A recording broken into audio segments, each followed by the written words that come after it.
Módulo 7. Identificación, recolección y embalaje de elementos materiales probatorios y evidencias físicas. Ya casi terminamos el seminario, estamos en las últimas fases y algo muy importante es la adecuada identificación, es decir, determinar cuáles son los elementos probatorios que vamos a utilizar o recolectar en la escena. Segundo, su recolección y su embalaje y rotulado. Entonces vamos a proceder a la explicación. Entonces, en la identificación de elementos probatorios, bueno, ¿qué es un elemento probatorio y qué es una evidencia física? No voy a profundizar en esto, porque para eso les sugiero que se vayan al manual de cadena de custodia, a los aspectos transversales, donde les va a aclarar si hay o no diferencia entre elemento material probatorio y evidencia física, y efectivamente se van a dar cuenta que no, para efectos legales en Colombia. A nivel internacional pueden haber unas explicaciones sobre términos diferenciados entre elemento probatorio y evidencia física, pero en el caso colombiano no hacemos una aclaración precisa sobre estos términos. La Corte ha aclarado esto de manera muy puntual y ha dicho que son tratados como iguales en Colombia. Ahora sí, ¿qué es un elemento probatorio de evidencia física? Es aquel que nos sirve para demostrar algo respecto de una conducta y conducta que está relacionada con una persona que la cometió. Es decir, nos hace el hilo conductor o la conexión entre la conducta y la persona. Eso es lo que es el elemento probatorio. Entonces, ¿qué hay que hacer cuando llegamos a una escena del delito? Evaluar la información que recolectó el primer responsable. Recordemos que ellos deben hacer una actividad inicial de recolección de información y de observación de la escena. También por los mismos compañeros criminalísticos o criminalistas que van a intervenir. Observarla.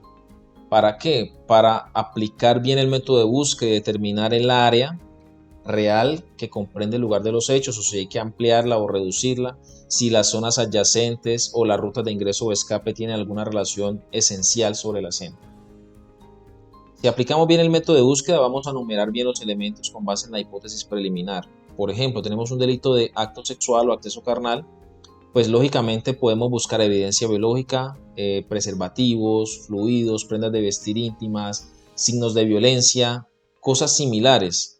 Si yo encuentro un lapicero, por ejemplo, en una escena de acceso carnal, pues tendré que determinar mediante la hipótesis y la información inicial si en realidad este tiene algún tipo de relación con los hechos. Ahora, una vez identificados los elementos o para pues, poder determinar si existen o no en la escena, para poder ubicarlos, pues hay que contar con que hay elementos de identificación inmediata y elementos de identificación mediata. ¿Qué es esto? Elementos de identificación inmediata son aquellos que no necesitan que yo utilice ningún equipo, que utilice ninguna técnica o algún perito especial para poder saber que este elemento es un arma, por ejemplo.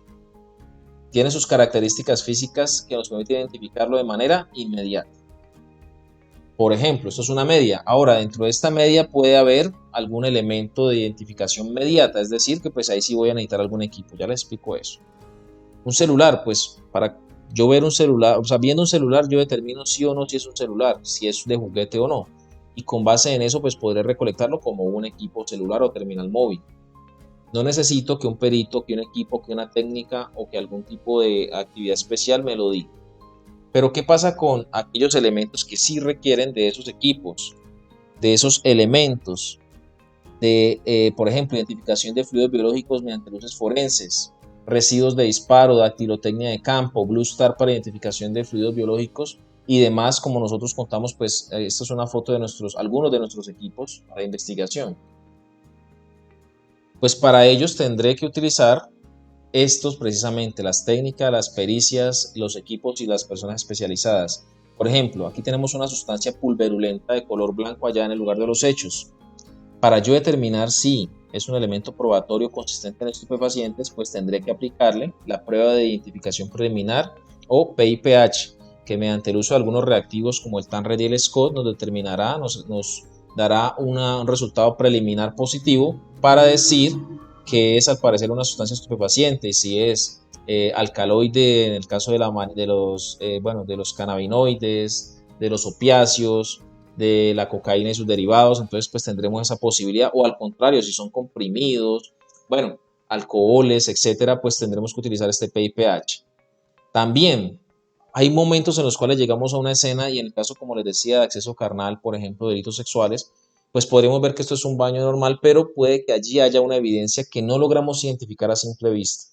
Recordemos que la identificación de elementos de prueba se hace mediante la aplicación de los sentidos, pero ¿qué pasa cuando los sentidos no son suficientes?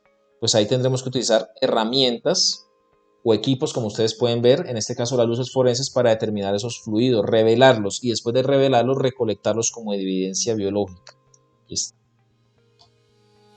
Entonces, identificación inmediata. Una vez identificados los elementos, con este tipo de herramientas, como les decía, el Blue Star, por ejemplo, al aplicarlo, da una reacción quimioluminiscente, es decir, refleja de manera fluorescente, digamos, genera una luz quimioluminiscente, genera una luz mediante la aplicación de químicos, en este caso un químico especial que se adhiere a las partículas de hierro en la sangre y que nos muestra, precisamente la hemoglobina, y nos muestra el fluido que estaba ahí.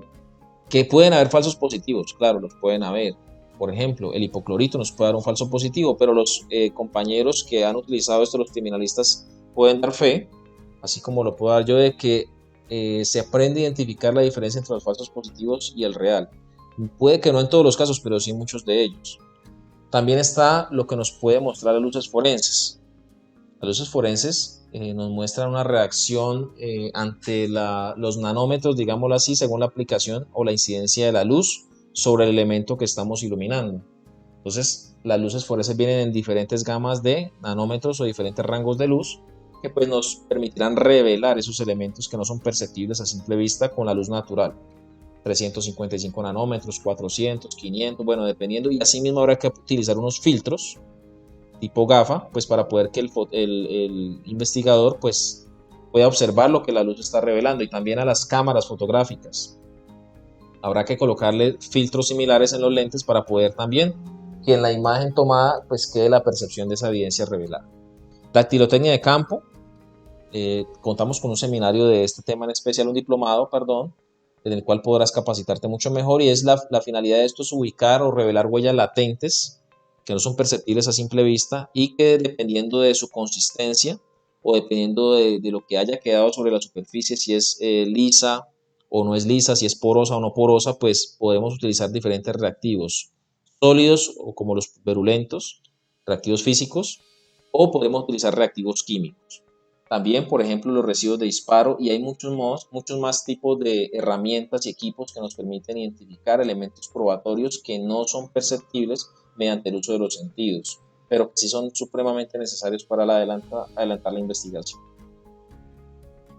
Una vez que los identificamos, entonces, ¿qué hay que hacer? Primero, como siempre, la bioseguridad.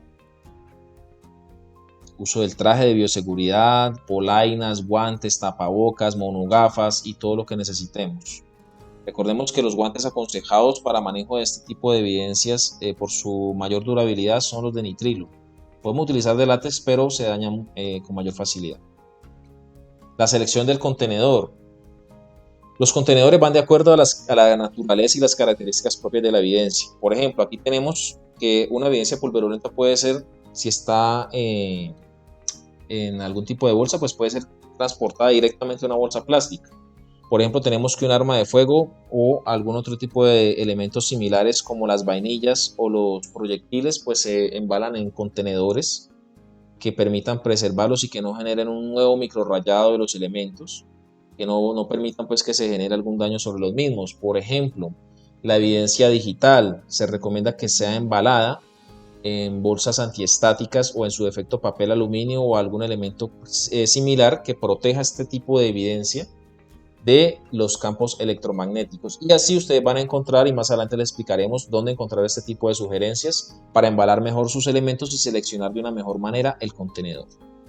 Luego de eso, pues embalamos y sellamos el contenedor de tal manera que no queden espacios para que de pronto alguna persona que quiera dañar la investigación, alguna persona que de pronto se pueda presentar algún acto de corrupción, haya recibido algún dinero en algún espacio de la trazabilidad de la cadena de custodia, pues vaya a afectar el elemento y este elemento vaya a perder su autenticidad y sobre todo su capacidad demostrativa. Entonces eso es lo que hay que preservar, eso es lo que busca el embalaje, que el elemento no sufra daños, no sufra alteraciones, no pierda su estado original y sobre todo su autenticidad y su capacidad demostrativa.